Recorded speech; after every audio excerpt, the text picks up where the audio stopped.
السلام علیکم۔ امید ہے کہ آپ سب نے اپنا سامان پیک کر لیا ہوگا مینا لے جانے کے لیے، اس کے بعد غسل بھی کر لیا ہوگا۔ حج کے لیے ہم اپنے ہوٹل سے ہی احرام باندھتے ہیں اور 8 ذی الحجہ کو ہمیں فجر کے بعد ہی وہ بس میں بٹھا کر مینا کی طرف انہوں نے بولا تھا لے کے جائیں گے، تو ہم نے فجر کے بعد احرام باندھ لیا تھا۔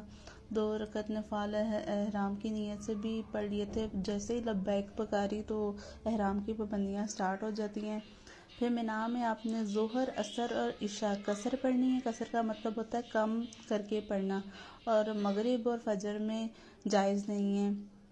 فجر بھی آپ نے مینا میں ہی پڑھنی ہے، اور نماز کو جو ہے قصر پڑھنا ہے یا پورا پڑھنا ہے، اس میں کافی کیمپ میں ڈبل مائنڈ کر دیتے ہیں، تو آپ نے اپنے شوہر اور اپنے گھر والوں کی بات ہی سننی ہے۔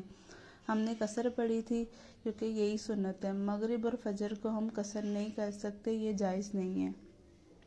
9 ذی الحجہ کو صبح فجر پڑھ کر مینا سے عرفہ کی طرف آپ کو بس میں لے جایا جائے گا۔ آپ لوگ ہینڈ فری لازمی رکھیے گا۔ خطبہ اردو میں فریکوینسی آپ کو بتا دیتے ہیں۔ خطبے میں دی تھی تو ہم جبل رحمت چلے گئے۔ خطبہ کے بعد ظہر اور عصر 1 اذان اور 2 اقامت کے ساتھ قصر اور جمع پڑھیں۔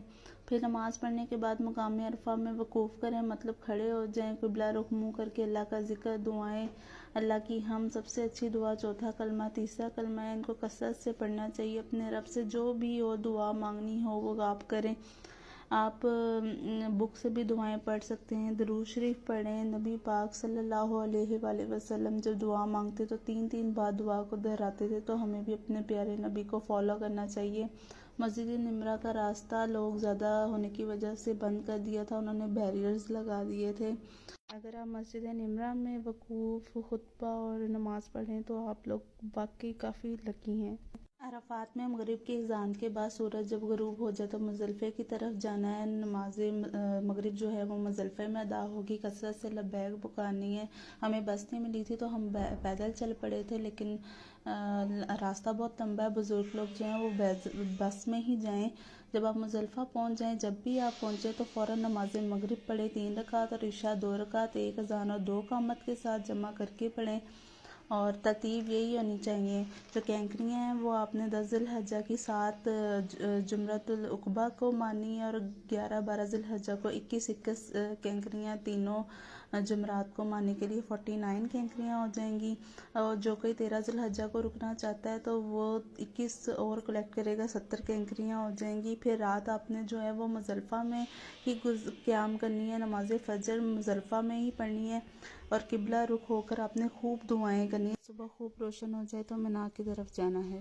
نماز فجر مزدلفہ میں پڑھنے کے بعد جب خوب روشن ہو جائے صبح، تو لبیک پڑھتے جانا ہے۔ مینا کی طرف آپ جائیں گے، کوئی بھی بس نہیں ملے گی، پیدل جانا پڑے گا۔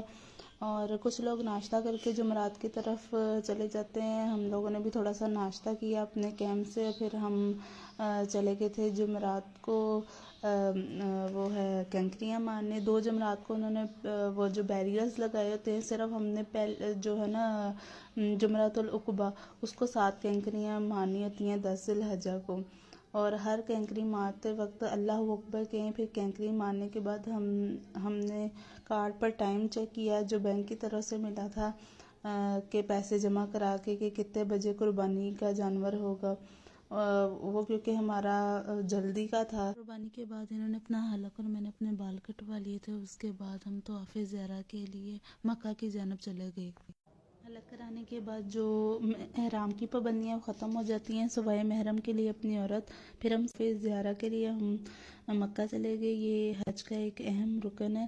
طواف 7 چکر کعبہ کے گرد استلام کرتے ہوئے، پھر 2 رکعت نماز مقام ابراہیم کے پیچھے، پھر زمزم پینا، پھر صفا اور مروہ کی سعی کرنا۔ کہ میں ٹینٹ کرائی، پھر میں ادھر مکے والا آ گیا تے پیدل ہی توڑیا اتنے، اس کے بعد پھر صحیح بھی ہو گئی، شکر اللہ کا۔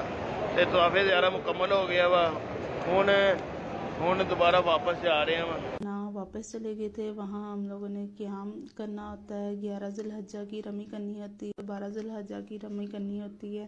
یہ زوال کے بعد 11-12 کی رمی کرنا حج کے واجبات میں سے ہے، اور مینا میں پہلی اور دوسری رات گزارنا واجب ہے۔ 12 کی رمی کے بعد اور سورج غروب ہونے سے پہلے آپ ہوٹل جا سکتے ہیں۔ 11 کی رمی کرنے کے بعد ہمارا کیمپ کا راستہ مسجد خیف کی طرف سے تھا۔ 70 انبیاء کرام نے اس میں نماز پڑھی ہے۔ اسلام میں اس کی بہت ویلیو ہے۔ مینا مسجد الخیف۔ اگر کوئی حاجی آفتاب ڈھلنے سے پہلے نہیں نکلتا تو اس حاجی کو 13 کی بھی رمی کرنی پڑتی ہے، تو ہم نے 13 کی بھی رمی کی۔ افضل بھی ہے 13 کی رمی کرنا۔ رمی کرنے کے بعد بسیں آ جاتی ہیں عزیزیہ کے لیے۔ اب آپ کا صرف ایک واجب رہتا ہے طواف وداع، جو آپ نے مکہ چھوڑنے سے پہلے کرنا ہوتا ہے۔ اس میں صرف کعبے کے گرد جو ہے وہ 7 چکر لگانے ہوتے ہیں، آپ لوگوں نے صحیح نہیں کرنے ہوتے۔ یہ حج کا ایک اہم رکن ہے۔ اگر آپ غور کریں تو صرف احرام کی جو پابندیاں ہیں وہ صرف 2.5 دن کی ہیں۔ 8، 9 اور 10 کو آپ لوگوں نے جب اپنا وہ رمی کر لی، بکرا ذبح کر لیا، آپ لوگوں نے بال کٹوا لیے، تو آپ کی جو احرام کی پابندیاں ختم ہو جاتی ہیں۔